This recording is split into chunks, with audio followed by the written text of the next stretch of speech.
Magandang araw! Sa video na ito, tatalakayin natin ang ika-22 kabanata ng Florante at Laura ni Balagtas na may pamagat na Si Laura, saknong 275 hanggang 287. Pag-aaralan din natin ang maikling buod, mga mahahalagang pangyayari, tauhan, tagpuan, talasalitan at aral, mensahe o implikasyon na matatagpuan sa kabanatang ito. Simulan na natin.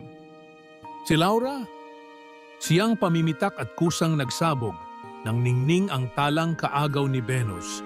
Anaki ay bagong umahon sa bubog, buhok ay naglugay sa perlas na batok. Ang pangalawa kung hindi man langit, ang itinatapon ng mahinhing titig o ang luwalhating buko ng ninibig, pain ni Cupidong walang makarakip. Liwanag ng mukhay walang pinag-ibhan kay Pebo kung anyong bagong sumisilang. Katawang butihin ay timbang na timbang at mistulang ayon sa hinhin ng asal. Sa kaligayahay ang nakakaayos, bulaklak na bagong hinawi ng hamog. Ano pat sino mang palaring manood, patay o himala kung hindi umirog. Ito ay si Laurang ikinasisira ng pag-iisip ko tuwing magunita at dahil ng tanang himutok at luha, itinutuno ko sa pagsasalita.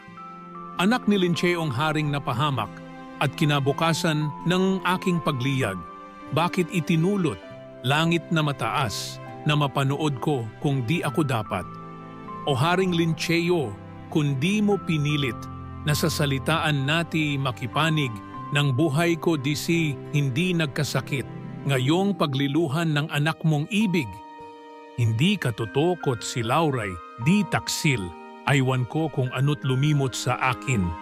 Ang palad ko'y siyang alipusta't linsil, di lang magtamo ng tuwa sa giliw. Makakapit kaya ang gawang magsukab sa pinakayaman ng langit sa dilag? Kagandahay bakit di makapagkalag ng pagkakapatid sa maglilong lakad? Kung nalalagay kay ang mamatuwirin, sa laot ng madlang sukat ipagtaksil, dili ang dangal mong dapat nalingapin, mahigit sa walang kagandahat ningning? Ito ay hamak pa bagang sumansala ng karupukan mo at gawing masama? Kung ano ang taas ng pagkadakila, siya ring lagapak naman kung marapa. O buniying gererong naawa sa akin, pagsilang na niyong nabagong bituin, sa pagkakita ko'y sabay ang paggiliw, inagaw ang pusong sa ina ko'y hayin.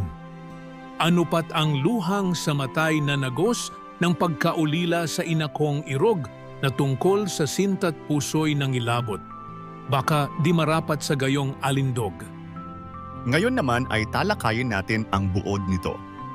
Ang kabanata ay tumatalakay sa damdamin ni Florante na labis na umiibig kay Laura, isang dilag na may angking kagandahan na tila kaagaw ng mga bituin sa langit.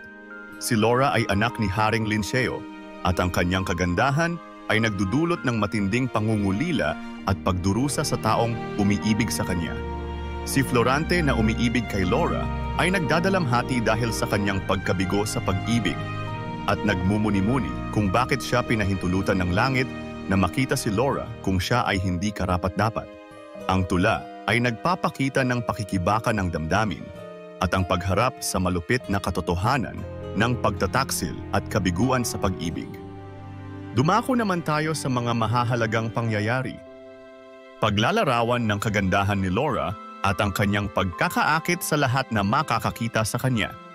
Ang pag-ibig ng nagsasalita kay Laura na nagdudulot ng labis na pagdurusa.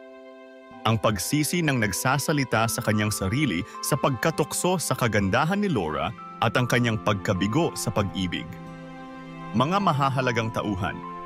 Laura, anak ni Haring Lincheo, siya ang sentro ng pag-ibig at paghanga sa tula. Kilala sa kanyang kahinhinan, kagandahan, at ningning na nakakaakit sa lahat. Haring Lincheo, ama ni Laura at siyang may pananagutan sa pangyayari kung saan nagkaroon ng pagkakataong makita si Laura ng taong umiibig sa kanya. Florante, siya ang pangunahing tauhan na umiibig kay Laura. Ipinapahayag niya ang kanyang sakit at pagdurusa dahil sa kanyang pagkabigo sa pag-ibig. Dumako naman tayo sa tagpuan. Walang tiyak na lugar na binanggit sa tula, ngunit ang mga paglalarawan ay tila nagaganap sa isang malakaharian na kapaligiran na puno ng pag-asam at bighati. Ngayon naman ay talakayin natin ang mga talasalitaan na ginamit dito. Pamimitak, ang pag-usbong ng liwanag sa madaling araw. Ningning, kislap o kinang na kaakit-akit. Hinawi, tinanggal o inalis. Pebo, pangalan ni Apollo, ang Diyos ng araw, sumasagisag sa liwanag. Luwalhati, kaluwalhatian o kaligayahan.